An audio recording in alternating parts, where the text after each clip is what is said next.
Друзья, всем привет! Сегодня мы в Гуанчжоу, а я за рулем Tesla Cybertruck.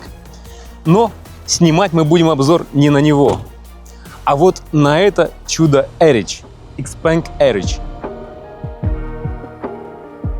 Фактически, это автомобиль, который возит в багажнике собственный вертолет будущего. Именно поэтому проект получил название «Наземный авианосец». Когда машина приезжает в нужную точку, начинается самое интересное. По нажатию одной кнопки задний отсек открывается, летательный аппарат автоматически выезжает наружу, раскладываются лучи и винты, после чего он готов к полету.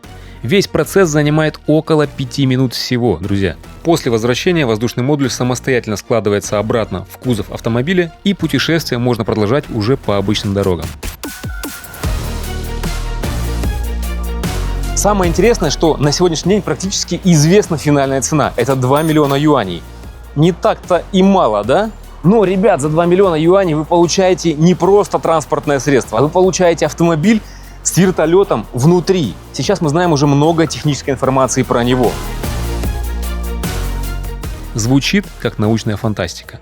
Но самое интересное начинается, когда изучаешь техническую сторону проекта. XPeng утверждает, что управлять этим аппаратом намного проще, чем традиционным вертолетом. Вместо сложной системы управления здесь используется один джойстик, а значительную часть работы берет на себя электроника. Есть автоматическое построение маршрута, автоматический возврат домой, помощь при посадке и даже полноценный режим автономного полета.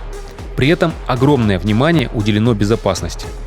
Критически важные системы продублированы. Здесь используются резервные батареи, резервные силовые цепи, резервные системы управления и связи. Если один из элементов выходит из строя, его функции автоматически принимает резервный модуль. По уровню резервирования разработчики сравнивают систему с требованиями гражданской авиации.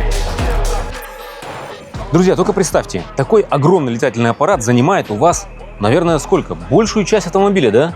Ровно половину. Но, тем не менее, внутри салона может ехать комфортно 4 человека.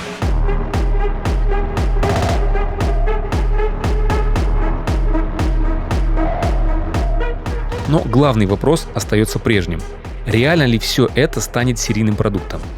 Именно здесь начинается самая интересная часть истории. Для Land Aircraft Carrier уже построен первый в мире завод массового производства летающих автомобилей. Если обычные летательные аппараты часто собираются практически вручную, то здесь используются автоматизированные производственные линии, цифровой контроль качества и технологии массового производства. Каждый летательный аппарат получает собственный цифровой паспорт. Каждая деталь получает уникальный идентификатор. Производитель способен отследить историю любого элемента от поставщика до конкретного летательного аппарата. На заводе используется полностью автоматическая система проверки. Без участия человека выполняется калибровка автопилота, навигации, систем управления и даже проверка центра тяжести аппарата. По сути, XPeng пытается сделать для авиации то, что когда-то Tesla сделала для автомобильной промышленности. Перевести сложный высокотехнологичный продукт из штучного производства в массовое. Именно поэтому этот проект вызывает такой интерес во всем мире. Потому что речь идет уже не просто о красивом прототипе. Речь идет о попытке создать совершенно новый вид личного транспорта. Друзья, а теперь давайте сравним размеры. Tesla Cybertruck 5,7 метра, практически 5,68. И здесь у нас 5,5 метров.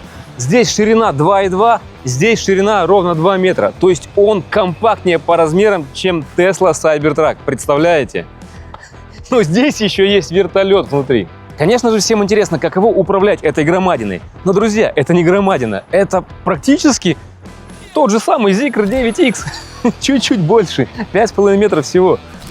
К сожалению, я не могу вам показать кабину. Нам запрещают. Даже операторы запрещают двигаться сюда ближе. Но они сказали, ты можешь зайти и рассказать по секрету своим подписчикам, что мы сейчас и сделаем. Ребят, это фантастика. Когда я сел в Cybertruck, у меня не было столько эмоций, которые я получил, сев вот сюда. Это просто фантастика. Ну, во-первых, 4 места. По крайней мере, в этой комплектации, которая сейчас. Сзади 2, спереди 2. Куча экранов, куча кнопок. Это, знаете, как кабина какого-то космического корабля. Не самолета, а именно космического корабля.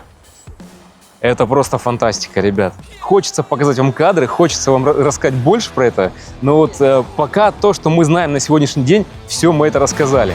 Конечно, пока остается множество вопросов. Сколько будет стоить эксплуатация, где можно будет летать, как будет работать регулирование воздушного пространства. Но один факт уже невозможно игнорировать. Будущее, в котором человек приезжает на автомобиле к месту старта, достает из кузова собственный летательный аппарат и через несколько минут оказывается в воздухе, перестало быть фантастикой. И прямо сейчас Китай пытается первым сделать это будущее массовым. Пишите ваши комментарии, напишите, что вы думаете про это чудо. И самое интересное, как вы считаете, цена оправдана 2 миллиона юаней или все-таки должна быть дешевле? Ну а с вами, как всегда, была компания PandaWay из Китая. Будьте с нами, и у вас все будет хорошо.